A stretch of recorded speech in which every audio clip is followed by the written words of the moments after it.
captura de carbono, isso é uma coisa que, se nós queremos ser carbono neutro em 2030, o componente arbóreo, ele é fundamental. A nossa ideia é a aproximação com os setores. Primeiro, você precisa de conscientização, Educação. conversa, educação, esclarecimento sobre legislação. Bem-vindos ao nosso podcast da Reflore. Primeiro, agradecer ao Dr. Luciano Lobé por o senhor estar aqui presente conosco, para a gente poder falar alguma coisa que o setor realmente pode oferecer, mas aquilo que também a gente tem que esperar do setor. E estamos à disposição aí para a gente poder conversar bastante aí com o Dr. Luciano Lobé. Obrigado, Dito. Obrigado, doutor Luciano, por estar presente aí com a gente com mais um podcast da Reflore e poder falar um pouco sobre o setor de floresta plantada, o que a gente espera aí, quais são os nossos desafios, né? Eu acho que tem bastante, o setor que vai crescer e vai, obviamente, criar muito impacto, né? Impactos positivos e impactos negativos. Acho que é importante a gente discutir, saber e se preparar para isso, né? Estar preparado para que as coisas... Então... poder conversar aí, agradecer mais uma vez a presença. Obrigado pelo convite da Reflore, é um prazer falar com vocês, trazer um pouquinho a visão do Ministério Público, a interface da atuação nossa, da legislação ambiental com esse setor florestal, que é um setor importante para o Estado, um setor que está crescendo muito e um setor de grande responsabilidade socioambiental e que a gente pode conversar sobre esses temas aí do setor florestal.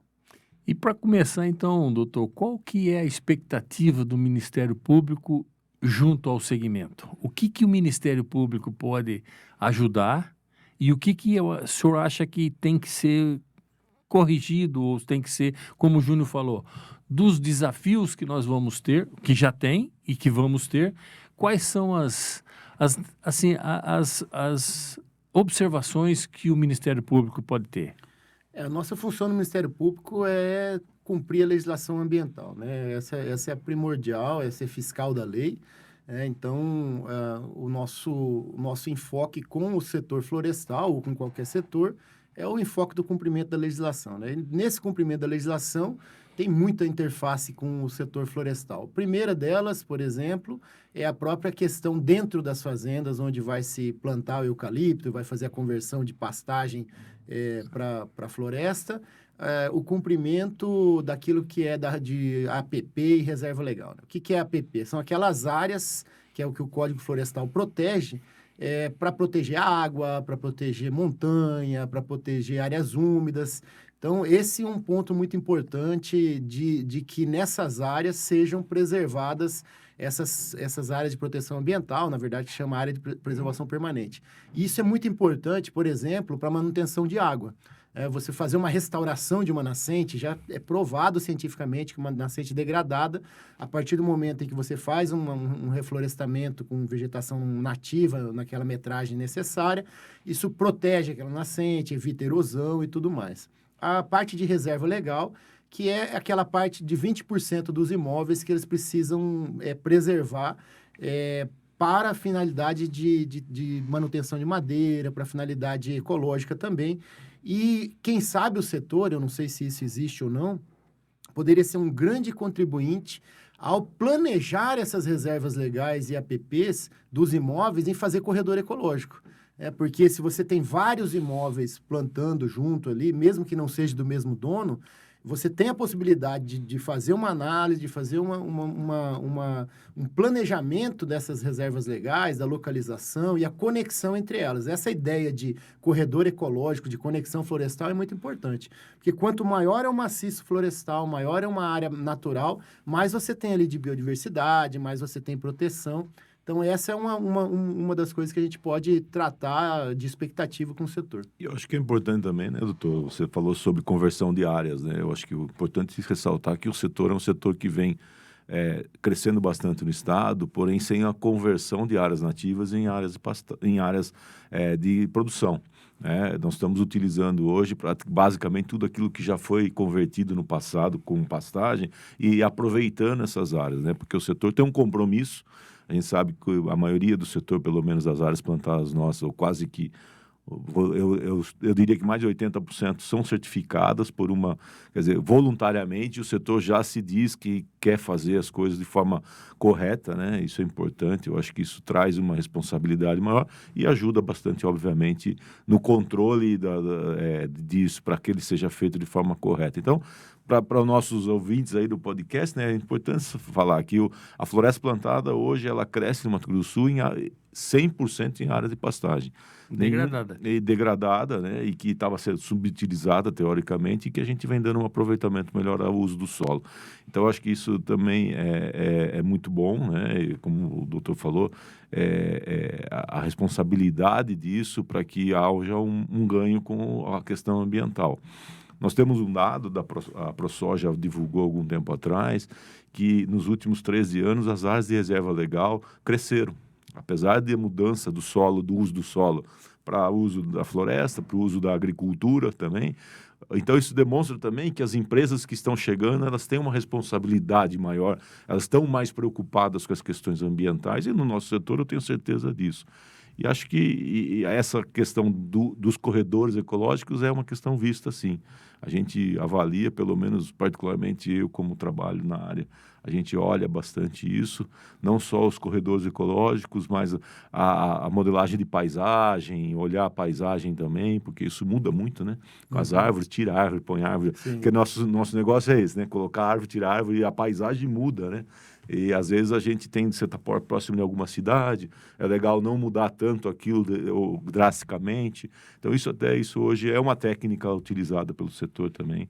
Que a gente e o importante é que sempre você pode observar que começa das estradas a colher para dentro, porque se tiver alguma fauna, alguma coisa, elas vão para dentro e para a área de proteção que ela tem, que é de reserva e tal. Então o setor, pela certificação, a certificação ela é muito mais exigente do que qualquer órgão ambiental. Então, por quê? Porque é necessário. Quer dizer, hoje, com a mudança da União Europeia, de não reconverter mais nada, quer dizer, o setor está sabendo de tudo isso e se preparando para poder trabalhar em cima disso. Por quê? Porque o grande produto que é a celulose, e também não só a celulose, porque a gente fala da celulose, mas a celulose vai em mais de 5.000 produtos. Quer dizer, você acaba tendo uma gama muito grande dos produtos que você tem celulose, né? Então, as indústrias estão muito preocupadas com isso e vai vir muito mais com essas novas técnicas, novas tecnologias que vão vindo. Quer dizer, o aproveitamento da madeira ela vai ser muito mais ampliada. Tanto é que nós já estamos aqui no estado há muito tempo querendo trabalhar com madeira para múltiplo uso. Mas enquanto não for abastecidas essas fábricas, né, a gente, para fazer a madeira de múltiplo uso, vai ser um pouco mais difícil. Você sabe, Júnior, que você citou aí a questão da paisagem, né? E eu estou terminando meu doutorado agora e o meu tema é tutela jurídica da paisagem. E falando de madeira, eu tive agora no Congresso Internacional dos Arquitetos de Paisagem em Curitiba, da Associação Brasileira de Arquitetos de Paisagem. E ele estava trazendo justamente isso, o pouco uso que os próprios arquitetos fazem da madeira plantada, por desconhecimento, por não ter uma aproximação com o setor, sendo que em várias faculdades de arquitetura e de engenharia, nem mesmo material, madeira para construção, eles aprendem a lidar com isso.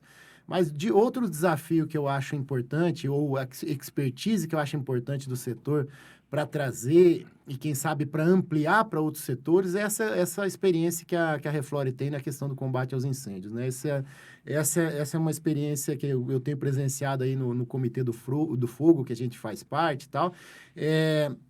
Isso é uma cultura que nós, nesse cenário de mudanças climáticas, extremos climáticos, todo o setor agroindustrial, todo o setor do agronegócio vai ter que aprender a trabalhar. E talvez o setor florestal, que já vem antes com isso, porque o incêndio, muitas vezes, no setor florestal é um prejuízo muito maior do que uma pastagem, às vezes, incendiada, e a gente sabe que pastagem incendiada também é prejuízo, mas para o setor florestal é o seu produto, né? Se pegar fogo, realmente você perde tudo. Isso talvez seja uma experiência importante da Reflore, porque não vai poder mais falar em fazenda que não tem um trabalho preventivo de incêndio, né? Hoje, com esses desastres que a gente viu no Pantanal recentemente, todo proprietário rural vai ter que ter uma visão para isso também, né? Então, essa expertise que a Reflore tem no que diz respeito a incêndio, essa preparação, tanto o Estado que eu digo, o poder público, e no caso aí envolvo todos, Ministério Público, Polícia e os Corpos de Bombeiros, Defesa Civil e os demais, tanto na questão de prevenção, quanto combate e fiscalização, todo mundo vai ter que se preparar para essa nova realidade, mas especialmente também os proprietários do setor do agronegócio têm que se preparar para então, isso. Doutor, acho que o senhor tocou num ponto importante, porque acho que às vezes a gente fala sobre as pessoas se prepararem para um incêndio. Aí o proprietário rural fala, mas eu tenho que ter um avião para combater incêndio, tem que ter um caminhão para ir para o incêndio. Mas o que a gente não quer é que o incêndio aconteça. Eu acho que o proprietário rural e todos, é o que a gente tenta fazer nas campanhas, e muito obrigado por trazer o tema, porque agora realmente a gente já começou antecipadamente o incêndios aqui no estado, né? Mas a gente está se preparando para a pior fase dos incêndios que vão acontecer, mas o que a gente quer do proprietário e de todos aqueles, ou até da população de forma geral, é um preparo, se prepare para não deixar acontecer. É a prevenção, eu acho que é o melhor combate, inclusive é o tema que a gente usa bastante nas nossas campanhas, que a prevenção é o melhor combate. Né? Então, o que o proprietário tem que ter, mas na hora que acontecer, também tem que estar preparado, e é o que a gente tem uma expertise, como o senhor falou, o setor ele tem se preparado bastante com isso. Então, e por isso que, inclusive, as nossas campanhas têm sido feitas muito em parceria com a FAMASUG, a Federação da Agricultura, justamente Senar e o Corpo de Bombeiros. Que são quem treina, o Corpo de Bombeiros também treinam as pessoas, e que para a gente tentar levar justamente isso também para o produtor rural. Porque para nós também, né, os nossos vizinhos são produtores rurais, nós somos produtores rurais, né, nossa lavoura de madeira. Mas como o senhor falou, se começar a pegar fogo, ele empurra o gado, leva embora, mas a madeira não dá para a gente levar, ela queima. Então, a gente tem um problema muito grave que a gente se coordena e organiza. E eu acho que é isso que é importante no momento desse. Se vocês conhecem, a gente tem uma iniciativa junto com o Corpo de Bombeiro, que é um programa chamado Pantanal em Alerta. Esse programa, ele é pioneiro. Muita gente falava que tinha, tal. Eu fui procurar para ver se a gente implementava aqui, não achei. Não sei se hoje em dia já tem em outro local ou não. Que é um programa que ele cruza o cadastro ambiental rural com os focos de calor e um trabalho preventivo. O que a gente faz? Só que ele hoje é aplicado só para o Pantanal. O proprietário ou qualquer interessado pode se cadastrar aquela fazenda de interesse dele, e se houver um foco de calor ali, ele recebe de hora em hora, no SMS ou no e-mail, uma notificação. Então, é um trabalho preventivo importante, que talvez seja até mais importante para fora do Pantanal do que para dentro, porque o Pantanal, as propriedades são grandes e às vezes, quando começa o incêndio, é difícil de combater, mas a gente tem esse trabalho voltado para o Pantanal. Então, é um sistema do Corpo de Bombeiros, doado pelo Ministério Público, que talvez seja interessante expandir para outras regiões do estado. Então, se você tem sua propriedade, por exemplo, você pode cadastrar a sua propriedade todas em volta. Se começar um foco de calor, você já recebe uma notificação de que teve um foco de calor. Mas, viu, doutor, nós estamos tentando, nós já estamos na 12ª campanha, e ainda nós sentimos muita dificuldade na educação, porque normalmente os incêndios acabam acontecendo pela ação humana, né? Bom, mas só para o senhor entender, nós estamos trabalhando forte nas escolas para educar as crianças, né, que levam esses ensinamentos para os pais. Mas, na verdade, 90% dos incêndios que nós atuamos, ou seja, que eu falo, as empresas associadas à Reflore, são em áreas de terceiro, em área de rodovia. E hoje nós temos uma parceria muito forte com as concessionárias de energia, que tem algum problema também, que às vezes a manutenção disso não é tão adequada, e eles também têm uma dificuldade, porque são milhares de quilômetros de rede, mas nós estamos ajudando, fizemos reuniões com a AGEMES, que nos ajudou muito, e nós estamos um trabalho muito forte com as concessionárias. E estamos também trabalhando forte com o sindicato, com o Senar, né? Não só na transferência do conhecimento, mas também na ajuda, para que eles possam estar nos ajudando a fazer. Mas uma coisa importante foi que nós conseguimos juntar muita gente. Só para o senhor ter uma ideia, 80% das nossas florestas são vistas por câmeras. E hoje existem de tanta gente que tem, existe 3 WhatsApp que, visto uma fumaça em qualquer lugar, todo mundo vai. Mas hoje também nós fizemos uma reunião com o DENIT e com o IBAMA, porque o DENIT ele tem que fazer a limpeza da área dele. E, infelizmente, às vezes não é possível. Mas hoje, se o senhor for de Campo Grande até Ribas do Rio Pardo, até 3 de agosto, o senhor vai ver que muitas áreas estão gradeadas para que não ocorra esse problema, porque grande parte dos incêndios acaba acontecendo nas rodovias. Nas margens da rodovia. E o que acontece? Você tem um período de chuva onde o mato cresce muito, e se ele não for, ele acaba... Nós tivemos um incêndio recente aqui, perto de Água Clara, que quase que pegou na fiação, essa maior fiação que tem da rede. Então, nós estamos agora melhorando estas relações institucionais para que a gente possa fazer um controle mais efetivo, né? Essa articulação é importante. Outro ponto que eu acho que a gente precisa abordar que tem ligação com o setor e tem ligação com outro grande projeto para Mato Grosso do Sul, que é um projeto positivo, que a gente espera que se viabilize, que é a questão da rota bioceânica, né? Eu acho importante a gente discutir a mudança econômica do Estado que está acontecendo, que é uma mudança positiva, que vai trazer empregos, que todo mundo quer, que vai trazer integração da América Latina, que é um sonho antigo de todo latino-americano, né, que a gente tem essa integração Brasil, Bolívia, Brasil, Paraguai, Chile, Argentina, mas a gente precisa discutir o desafio dessa mudança econômica. Então, eu penso o seguinte, você tem mega empreendimentos do setor florestal chegando, que com certeza vão impactar na questão rodoviária, e você tem somado a isso a rota bioceânica, que, não sei, 2, 3, 4 anos talvez esteja viabilizado com...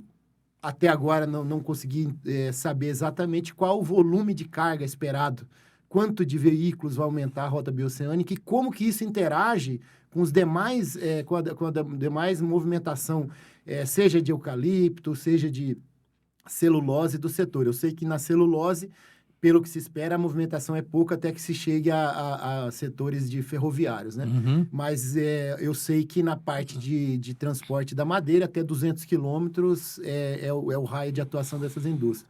Então, isso é uma coisa que nós precisamos nos preparar. Primeiro, para o impacto mais óbvio, que é o impacto na fauna, né? De atropelamento de fauna. Então, por isso a gente criou um comitê, um fórum, chama Fórum Rota Sustentável, que nós chamamos todo o setor público, setor privado também, organizações, para discutir a questão de atropelamento de fauna nas rodovias que tem por se implantar e nas implantadas. Mas você tem outros impactos também, impactos urbanísticos nas cidades, onde caminhões passam por dentro de cidades, tem que discutir anel viário, e outros impactos também dessa movimentação que vai ter no Estado. A preocupação com a infraestrutura é uma preocupação muito grande do setor. Eu acho que esse é um gargalo, inclusive.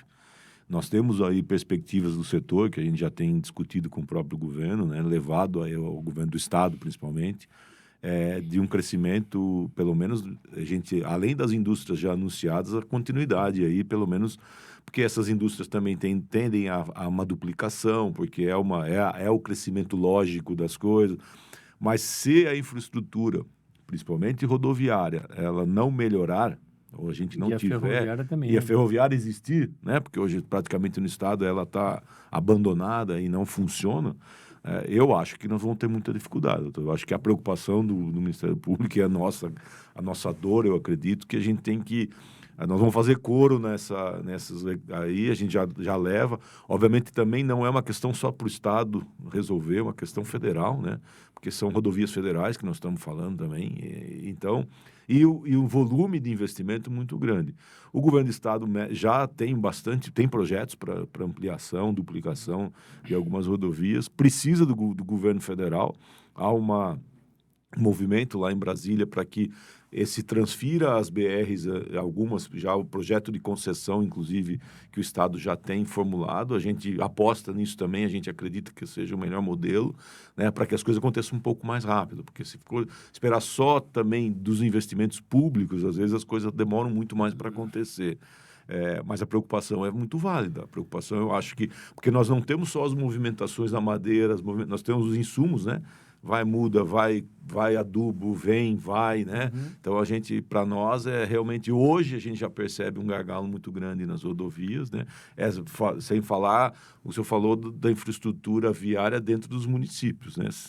Porque tem que sair dos municípios. Todas as rodovias hoje a gente passa por dentro de cidades. Vai para tudo quanto é lugar, a gente passa no meio, né? Falando dessa questão do atropelamento de fauna, acho que é importante registrar o avanço que o governo do estado teve no programa... eu esqueci o nome agora do programa que o estado tem sobre a questão de atropelamento de fauna. O pessoal da AGESU faz um trabalho muito bom. Tá incorporando, a AGESU faz parte desse fórum. Eles incorporaram realmente desde a concepção das rodovias isso, e eu vi na imprensa, não conhecia a fundo, até um dos temas que a gente quer trazer para esse fórum, no que diz respeito ao atropelamento de fauna, que esse próprio programa de concessão do Estado já está incorporando... Estrada Viva, lembrei do nome do programa, Estrada Viva. Ele já está incorporando nessa ideia das concepções o programa Estrada Viva desde o começo. Essa ideia da concessão já vinculada com a parte ambiental do atropelamento de fauna, da evitar o atropelamento, o pessoal prefere dizer de colisão de fauna, é muito importante. E quando você já incorpora isso nos custos de uma concessão, é muito importante. E não são custos elevados, são custos que, frente a uma duplicação de rodovia, são baixos. Né? E a gente precisa entender que o nosso estado tem essa biodiversidade muito grande, né? E tem a parte do turismo. Quando um turista chega, por exemplo, ali na região de Bonito e vê um animal atropelado na beira da rodovia, é uma tristeza muito grande. A gente vê isso dentro de Campo Grande, dentro do Parque dos Poderes, infelizmente, com toda a prevenção. Nós do Ministério Público temos um trabalho específico em relação à parte urbana aqui de Campo Grande, que é o projeto Coapivara, onde a gente identifica os locais de fauna, faz a conscientização, mas a gente sabe que é uma situação difícil. Nessa questão do urbanismo, é preciso uma atenção muito especial do setor, tanto em relação aos impactos diretos, por exemplo, dessa transitar a rodovia e tal, mas especialmente como nós vamos preparar nossas cidades para receber esses mega empreendimentos. A gente vê os desafios que Ribas do Rio Pardo está vivendo com a implementação de grandes indústrias lá e outros municípios, como Inocência, que tem previsão de chegada de grandes indústrias. Isso é muito importante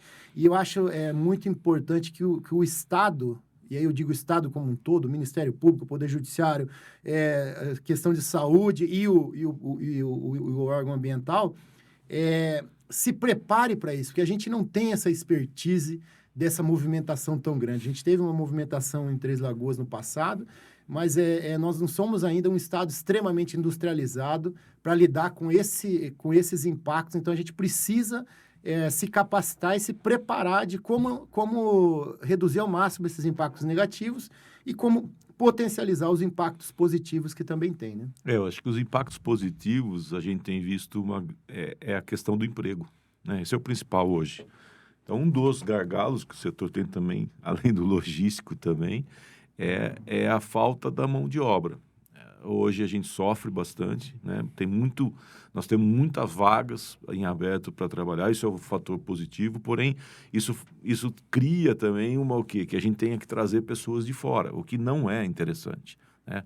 O que eu acho que o Estado, nós vamos ter que, e acho que as empresas já estão preocupadas, estão se preparando para isso, é trazer novos moradores para o estado de Mato Grosso do Sul. E para isso precisa ter infraestrutura, o município. Então, nós até conseguimos um trabalho hoje, apresentamos ao governo do estado, através da Associação Nacional da IBA, mostrando qual é a quantidade de moradias necessária para atender a demanda do setor nos próximos 10 anos. Qual a necessidade de postos de saúde ou hospitais, quantas vagas precisariam ter nas escolas para que a gente pudesse acomodar todos os trabalhadores que vão poder vir né, para o Estado para poder atender a demanda da mão de obra que nós vamos ter, porque é sabido que nós não temos isso. Agora, qual a oportunidade para quem está no Mato Grosso do Sul? Tem uma grande oportunidade. Se a pessoa puder se qualificar, tem cursos enormes aí, tem várias instituições apresentando isso, o Senar, o Senai na indústria, né? A gente tem, o próprio setor, a gente tem uma forma de capacitação. Em todas as áreas hoje tem vagas para que as pessoas possam se capacitar. Então, o jovem que estiver saindo da sua escola, estiver procurando até uma qualificação técnica ou até de formação superior, buscar, olhar o setor florestal, a gente pede, aproveita os espaços que a gente também tem, né, doutor? E aí a gente tem realmente uma necessidade muito grande, mas a preocupação com a infraestrutura dos municípios é muito grande. A gente realmente se preocupa e até tanto que nós elaboramos, o setor elaborou, as 4 grandes empresas que estão aqui contrataram uma empresa para fazer esse levantamento e apresentar ao governo do estado. Olha, nós vamos precisar tantas escolas, tantos hospitais e vagas em hospitais para poder atender essa demanda, né? E só para se ter uma ideia, hoje a gente tem em torno de 10 mil vagas em aberto. Só nos nossos associados. Só no setor florestal. Uma outra preocupação que a gente tem, e aí eu não conheço a fundo o setor florestal, até pergunto para vocês, que o podcast não é voltado só ao setor, é para toda a sociedade, é a questão dos agrotóxicos, né? Eu acompanho mais no que diz respeito aos agrotóxicos em relação a plantio de soja, de milho, também cana, que muitas vezes precisa a questão da pulverização aérea, né? Então, porque a gente tem vários pontos no Ministério Público de trabalhar essa discussão sobre agrotóxicos, tanto em relação à pulverização aérea e terrestre, e qual a maior preocupação dos agrotóxicos no que diz respeito à deriva, né? Aquele agrotóxico que sai para outras culturas, para pessoas, o conflito, muitas vezes, dos agrotóxicos com a questão da produção do mel na apicultura e nos recursos hídricos, né? Então, essa é uma preocupação importante que a gente tem no Ministério Público. Temos uma comissão estadual de combate aos impactos dos agrotóxicos que trabalha nessa linha. Já fizemos, inclusive, eventos entre apicultores e setor que usa os agrotóxicos. A gente sabe que é um produto perigoso, mas é um produto lícito necessário para a nossa produção. Então, a ideia é que se faça isso da forma mais responsável possível, articulada, para que possa ter os impactos menores possíveis, mas a gente sabe que existe impacto. Hoje tem análises de água no estado, nos rios, que tem presença de agrotóxicos. A gente tem um problema regulatório no Brasil, porque muitos agrotóxicos sequer estão previstos na legislação qual é o limite máximo. Então, essa é uma preocupação que é importante. Eu não sei qual é o manejo de agrotóxicos no setor florestal. Bom, eu acho que... Bom, primeiro, acho que tentando responder, não sou técnico suficiente no engenheiro florestal, mas a gente vivencia e trabalha no setor há muito tempo. O uso do agrotóxico no setor florestal é muito menor do que na agricultura de forma geral, né? A gente, em uma fase, talvez, que é combater no início do plantio, que se usa um pouco do agrotóxico para combater a própria braquiária, que é uma invasora no nosso caso, né? Então, o uso é muito pequeno. Também se faz muito pouco uso da pulverização aérea do agrotóxico. A pulverização aérea, no nosso caso, a gente tem usado muito para questões, no caso de pragas, né? E aí também muitos são usados, não agrotóxicos, mas sim produtos biológicos, né? Então, no setor produtivo, num plantio normal de uma árvore de eucalipto, por exemplo, do que ela planta até o crescimento... uma fase dos 7 anos, então eu diria que nos 7 anos no início do plantio que se aplica vamos dizer assim... Costuma ser aéreo ou terrestre? Terrestre. No plantio, né? No plantio. Mas é caro, né? E custa, né? Sim, não. Essa é uma questão que ninguém gosta de ficar jogando, velho. É lógica. Ninguém joga o agrotóxico para jogar fora. Mas... O agrotóxico que acontece, acaba acontecendo. É um mau uso, né? Hoje o grande problema é você fazer uma pulverização numa árvore de 30 metros de altura, então a aviação é fundamental, né? Só que o seguinte, doutor, acontece quando tem praga. Não é em toda Não, plantação e nem todas as vezes. É lógico. E assim, a maior parte tem sido biológico. Por quê? Nós também fazemos o tratamento preventivo da dispersão de inimigos naturais.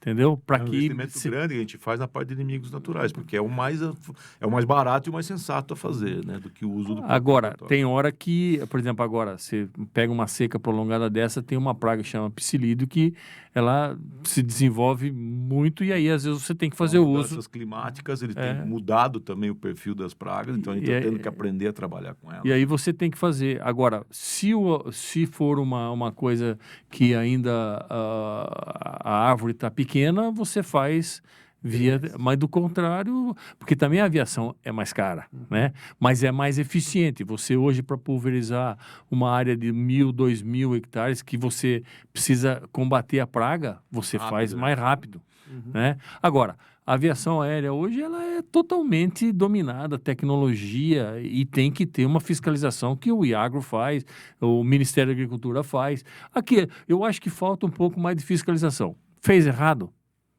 Tem que pagar o erro.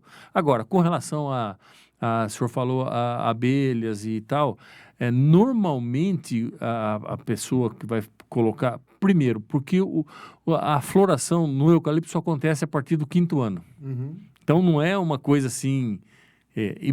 primeiro. Segundo, aí, a pessoa que que ela é um apicultor, ela tem que ter a aprovação de quem que vai ficar. Só que a abelha, às vezes, forrageia 4 quilômetros, né? Então, nós estamos fazendo um trabalho junto com o IAGRO para que o IAGRO possa determinar onde estão os apicultores, né? Com posicionamento georreferenciado e tal. E se ele for mudar de um lado para outro, ele tem que ter um GTA, que é Então, nós estamos tentando criar algumas coisas para conviver harmonicamente. Ninguém quer prejudicar ninguém. Só que também, às vezes, já no passado, aconteceu de ter espertinhos, né? De acontecer uma coisa e ele botar a culpa na empresa, porque sabe que a empresa é grande, não quer ter problema e tal. Então, nós precisamos acabar com isso também, entendeu? Então, por isso que nós estamos fazendo um trabalho conjunto, para que a gente possa conviver harmonicamente bem e produção de todos os lados. Eu acho interessante, doutor, a gente falou aqui sobre inimigos naturais, né? Ressaltar aqui o trabalho que a Reflore, nós temos um grupo também, como temos o de incêndio, tem de combate às pragas, né? E uma parceria muito grande com a Universidade de Dourados, da Grande Dourados, que fazem lá um trabalho de tecnologia de desenvolvimento de inimigos naturais aqui no estado.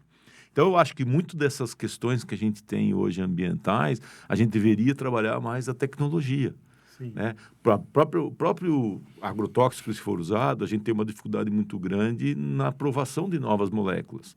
As novas moléculas talvez venham menos agressivas, né? Então, eu acho que isso, a tecnologia, esse exemplo que nós temos, que é muito legal, a gente produz os inimigos naturais aqui no estado, com tecnologia do estado, né, para combater os problemas que nós temos aqui. Isso acho que é uma das coisas que a gente tem também, o estado tem, que é pouco conhecido. Inimigos naturais de que tipo? São insetos? São também insetos. Você vai na própria natureza, você sabe que aquela praga ela é afetada por um outro inseto, você cria mais e volta ao equilíbrio. Interessante. Porque, na verdade, o que acontece é um desequilíbrio. Quando uma praga prolifera demais, é porque o inimigo natural dela não venceu. Então, E também as questões climáticas, né? Isso. Que faz com que a praga... favorecendo mais a praga. Mas uma coisa que, esse trabalho que nós temos nesse grupo de fitossanidade, nós temos uma parceria também com um dos maiores especialistas do Brasil e quem sabe até de muitas, que é o professor Wilken, que é lá da Unesp. E que ele trabalha junto conosco. E ele, inclusive, participa das reuniões. Eu já veio aqui, fez aqui a IUFRO, nós tivemos o ano passado, fizemos a IUFRO, ele é um dos coordenadores. Então, essa parceria com toda a rede acadêmica, que nos auxilia, inclusive, na biologia do inseto, como é que faz, tá? O problema de transportar os inimigos naturais também soltar, nós estamos soltando com drone hoje, para você chegar numa árvore de 20 metros para poder o inimigo natural descer. Então, tudo isso nós estamos tentando fazer para que a gente tenha o menor impacto possível. Agora, quando tem uma praga que fugiu do controle, porque você tem que fazer o manejo adequado, né? E às vezes o manejo sugere que você tenha que fazer uma pulverização para poder, inclusive com um tempo maior, quer dizer, você precisa atingir, porque senão você acaba... Só para você ter uma ideia, nós tínhamos a IN02 que restringia você aplicar, e nós estamos aplicando ganhou na justiça, temos uma liminar, para aplicar com biológico, que não tem problema algum, muito pelo contrário, não tem problema com abelha, não tem problema com nada, e você acaba minimizando o problema da praga, porque senão você fica com uma área de ressurgência. Então isso tudo nós estamos trabalhando, como o Júnior falou, dentro da tecnologia, dentro dessa dinâmica para você poder restringir ao máximo o problema. E não deixar, por exemplo, você pega uma lagarta, que ela vai virar mariposa. De repente, se você está próximo da cidade, isso vai ficar um problema. Né? Então, a gente tenta fazer da melhor maneira possível. Vocês trouxeram outro tema que eu acho importantíssimo, essa aproximação com a academia, não só na parte do setor de produção, como vocês estão trabalhando, mas é muito importante o apoio dessas empresas para a própria pesquisa nas áreas naturais, porque a gente sabe, vocês devem ter esse número muito melhor que eu, porque com o volume grande que hoje tem de área plantada de eucalipto, proporcionalmente você tem um volume grande de áreas de APP e reserva legal trabalhando. Pelo que eu sei, em razão da certificação especialmente... É maior do que a lei. Maior e assim...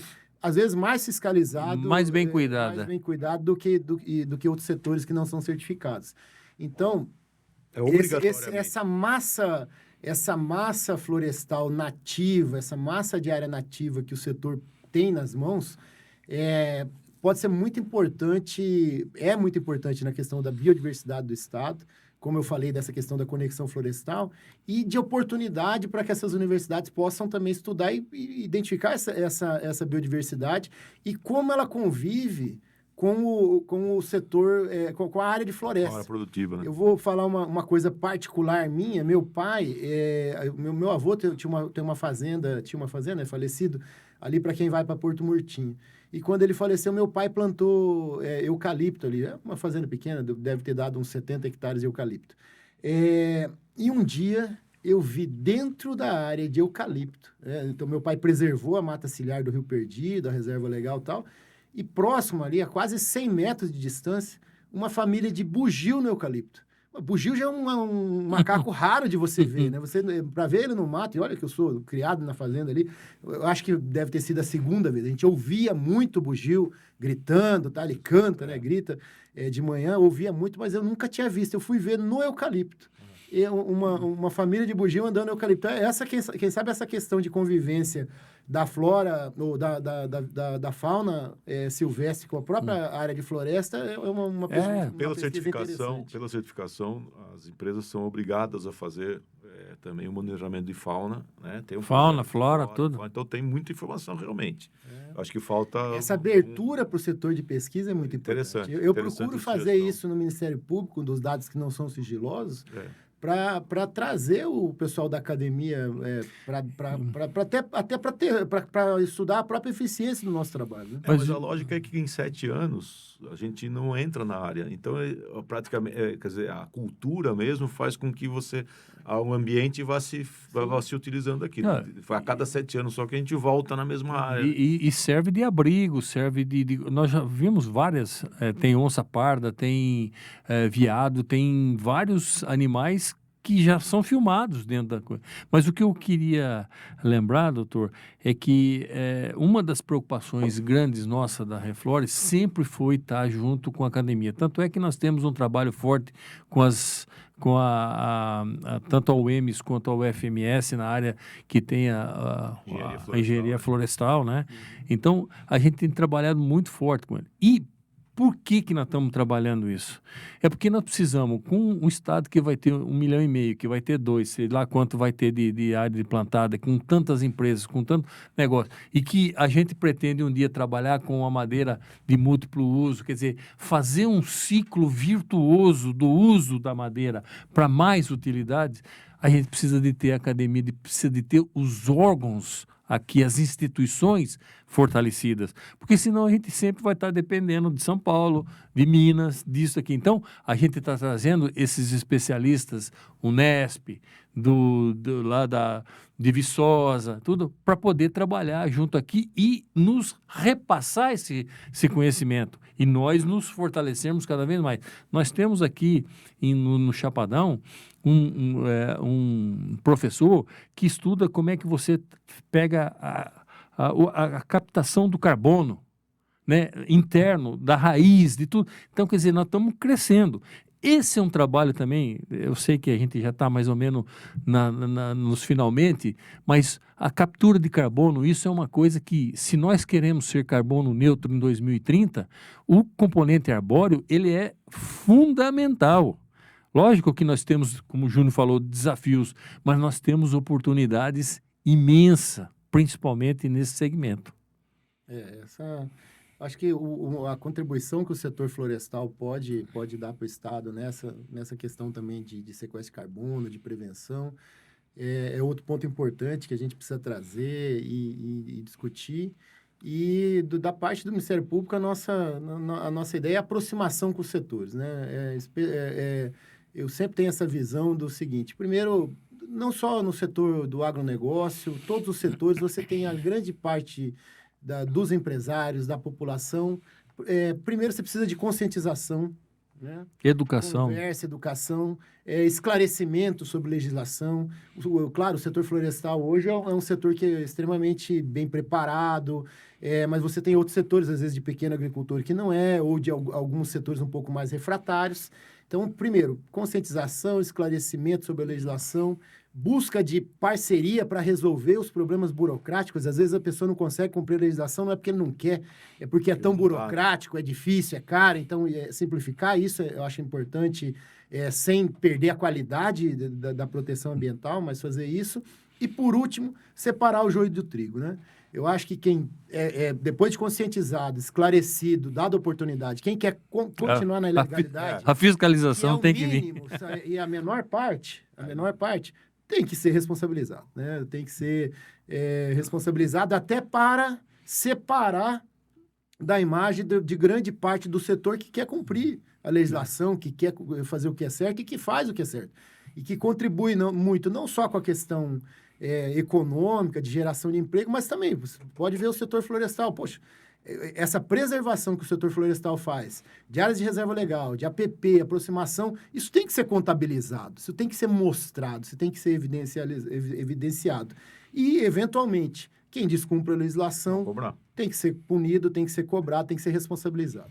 Doutor, o tempo está passando, mas tem muitos assuntos que nós gostaríamos de estar e a gente queríamos convidá-lo para uma outra oportunidade para vir falar de pagamento de serviços ambientais, de melhoria nessa captura de carbono, melhoria no sistema de transporte, porque você está emitindo menos ou emitir, né? Enfim, tem muitos assuntos que contribuem para que a gente possa melhorar o nosso desempenho na área ambiental e assim a gente fazer com que o nosso trabalho seja realmente efetivo. Então, eu gostaria de deixar aí ao senhor para fazer as suas considerações finais, o Júnior também, e aí a gente o convida para uma próxima oportunidade. Tá certo, eu agradeço o convite de vocês aqui, coloco à disposição lá no Ministério Público, o Dr. Romão, que é o nosso procurador-geral, sempre tem essa visão de aproximação com os setores, a doutora Marigô, que é a coordenadora do Centro de Apoio ao Meio Ambiente, que eu trabalho também, e a gente está à disposição lá de sempre para o diálogo, para a conversa, porque entendo que a gente sentando numa mesa, conversando, apontando o que precisa, os desafios a serem resolvidos vencidos, né? E vencidos, a gente junto consegue encontrar essas soluções. Eu agradeço o convite. Obrigado, doutor, e parabéns pelo esse tipo de abertura e de diálogo, porque eu acho que isso é o importante, porque todo mundo cresce e aí se constrói. Eu acho que esse é o diferencial aqui, o Estado ter pessoas aí à frente, principalmente do Ministério Público, com essa visão, né? Como o senhor citou todos eles aí, os seus colegas de trabalho, e o senhor que a gente vê aqui, a gente pode dialogar, conversar, fazer e construir um negócio. O setor nosso florestal é um setor que tem muita interação com a questão ambiental, tem muita responsabilidade, como também já foi bastante a gente... E acho que esse diálogo, essa conversa, quer dizer, como talvez temos conversa para mais uns 3 podcasts aqui dessa interação, mas parabéns pelo Ministério Público do Estado de Mato Grosso do Sul, que vem fazendo esse trabalho aqui tão importante de diálogo. Eu acho que isso constrói, isso só faz do que só vir e cobrar, né? Só vir e cobrar. Mas então eu acho que parabéns pela essa postura e muito obrigado por estar aqui e por conversar um pouco com a gente. Então tá, muito obrigado. E o Reflorecast agradece a todos e tenham uma boa semana, doutor. Obrigado.